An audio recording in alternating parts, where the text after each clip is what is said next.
Hi everyone, welcome back to my channel. Today I am excited to share with you my study routine. Guys ये जो voice over है मैं अभी कर रहा हूँ, लगभग अभी 4:30 हो रहे हैं। आज मैं सुबह वॉइस ओवर किया था लेकिन वो वीडियो सेफ नहीं हो पाई, डिलीट हो गई पता नहीं कैसे। तो इस वजह से आपके पास थोड़ा सा ब्लॉग लेट में आएगा, उसको एडजस्ट कर लेना। सो गाइस आज मैं बेसिकली पढ़ रहा था हिंदी का चैप्टर नंबर 5 गलता लोहा। सुबह मैं उठ के हिंदी का चैप्टर नंबर 5 गलता लोहा पढ़ रहा था। तो ये लाली मैम ने पढ़ाया था, उसके बाद लाली मैम ने कुछ अपने स्कूल के प्रेयर सुने, इसको सुनना आप लोग और बताना कैसी लगी। हे प्रभु आनंददाता ज्ञान हमको दीजिए। क्या बात है, ये प्रार्थना तो हम अपने स्कूल में भी करते थे। सुनाओ, हे प्रभु आनंददाता ज्ञान हमको दीजिए, शीघ्र सारे दुर्गुणों को दूर हमसे कीजिए। ये प्रार्थना थी जो उनके स्कूल में भी होती थी और हमारे स्कूल में भी होती। तो मोहन को लेकर मास्टर त्रिलोक सिंह को बड़ी उम्मीद है। उसके बाद मैंने चैप्टर को कंटिन्यू किया, मैंने उस चैप्टर को पूरा कंप्लीट कर लिया। गाइस ये चैप्टर बहुत इंटरेस्टिंग था। तो ये चैप्टर मेरा होता है ख़त्म और इसी के साथ मैम ने वर्ड मीनिंग पढ़ा है जो लिखा हुआ था, एंड मैं उसके बाद रीडिंग लगा डाला एनसीईआरटी की। गाइस मैं जानता हूँ इसका जो स्पीड काफ़ी ज़्यादा हो गया है, वो स्पीड ज़्यादा उसमें लगाया था ना तो ज़्यादा स्पीड हो गया। तो गाइस इसके बाद इसका रीडिंग लगा के ये चैप्टर होता है मेरा ख़त्म। तो उसके बाद गाइस आज बेसिकली मुझको डीपीपी नंबर 5 करनी थी ज्योग्राफी की, तो आज डीपीपी नंबर मैंने 5 कंप्लीट कर लिया था। एंड गाइस इसके बाद ये मौसम देख के बहुत ही ज़्यादा एकदम जैसे लग रहा है बारिश होने वाली है। गाइस बारिश हुई भी थी, बहुत ही ज़्यादा काले बादल थे आज हमारे यहाँ। एंड उसके बाद मैंने नेक्स्ट टॉपर्स कैप खोला अपना पढ़ने के लिए थोड़ा सा, तो उसमें देखा फीडबैक फॉर्म आया हुआ था, तो मैंने फीडबैक फॉर्म को कंप्लीट किया, अपना फिल किया। तो ये फीडबैक फॉर्म सारे टीचर्स का था, मैं ह्यूमैनिटीज़ लिए हूँ तो ह्यूमैनिटीज़ के जितने भी टीचर हैं सबका था। तो सिद्धार्थ सर का, अभिषेक सर का था फॉर्म ये।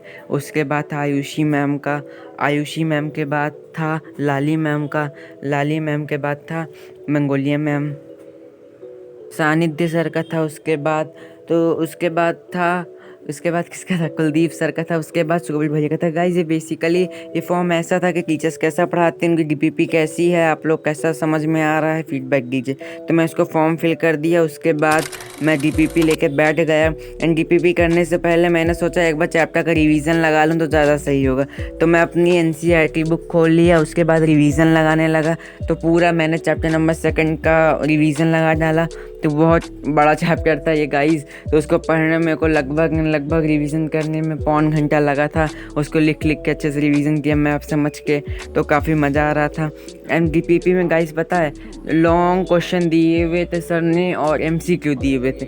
एमसीक्यू तो में से सारे हो गए और लॉन्ग क्वेश्चन में थोड़ा बहुत दिक्कत हुआ गाइस। लॉन्ग क्वेश्चन उसमें लगभग 5-6 नंबर का आता है, तो बहुत बड़े बड़े आंसर थे। तो कुछ मैंने अपने से बना के लिखा था।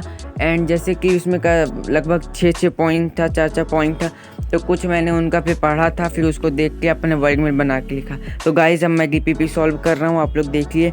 और आप लोगों ने कितनी डीपीपी कंप्लीट कर ली है कमेंट बॉक्स में ज़रूर बताना आप लोग ने कितनी डीपीपी सॉल्व कर ली है। तो गाइस बेसिकली मैं इतना लॉन्ग आंसर था तो कुछ मेरे को आते थे, इसमें आंसर काफ़ी ज़्यादा आते थे। तो पूरे मतलब चैप्टर नंबर 2 का ही क्वेश्चन डीपीपी थी। तो ये डीपीपी 5 इसलिए थी क्योंकि उन्होंने जिस हिसाब से पढ़ाया था तो 5th चैप्टर उन्होंने पढ़ा था। और गाइस उसके कुछ देर बाद ही मौसम देखिए हमारे यहाँ बाहर का, बहुत ही ज़्यादा गाइस हैवी रेन हुई थी, बहुत ज़्यादा। मैं इसमें की नॉइज़ हटा दिया, पता नहीं कैसे मेरे से हट गई और फिर आई नहीं रही थी। एंड गाइस ये देखिए हमारे जो गांव में ऐसा लग रहा था तालाब बन चुका है, इतना ज़्यादा पानी भर गया था यहाँ पे। तो उसके बाद जो मेरा डीपीपी बचा था उसके बाद मैं बारिश देखने चला गया था। फिर आके डीपीपी मैंने जितनी भी बची थी मैंने उसको सब कंटिन्यू करके सब सॉल्व कर डाला। तो एक क्वेश्चन मेरे से नहीं हुआ था, अभी मैं उसको स्कूल में जाके, मेरा अभी 1 तारीख से स्कूल खुल जाएगा तो मैं सर से जाके पूछ लूँगा। तो या फिर अभी क्लास होगी मंडे को, उनसे पूछ लूँगा। तो हो गया, तो मेरा डीपीपी सॉल्व हो गई। तो देखिए कैसी राइटिंग में मत जाइएगा गाइस, बहुत ही ज़्यादा फास्ट मोड में मैंने लिखा था। और उसके बाद शाम को बज गए थे 5। आयुषी मैम ने हम लोग को फिर अपना लास्ट लेक्चर नया बॉडी कंपेयर कर लिया था। तो आज से हम लोग का नया बॉडी कंपेयर ख़त्म हो गया गाइस। बहुत लंबा चैप्टर था, 9 लेक्चर लगे। उतना भी बड़ा चैप्टर नहीं था, सेकंड चैप्टर तो इससे भी ज़्यादा बड़ा था।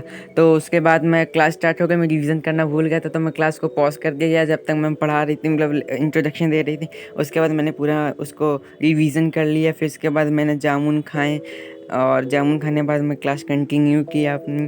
तो क्लास कंटिन्यू करते समय गाइस लाइट चली गई थी, तो मेरे लिए लाइट की प्रॉब्लम रहती ज़्यादा, वो हर गांव में मेरे लिए रहती, मेरे यहाँ क्या। उसके बाद मैंने टेबल लैंप लगाया, मम्मी ला के दी थी।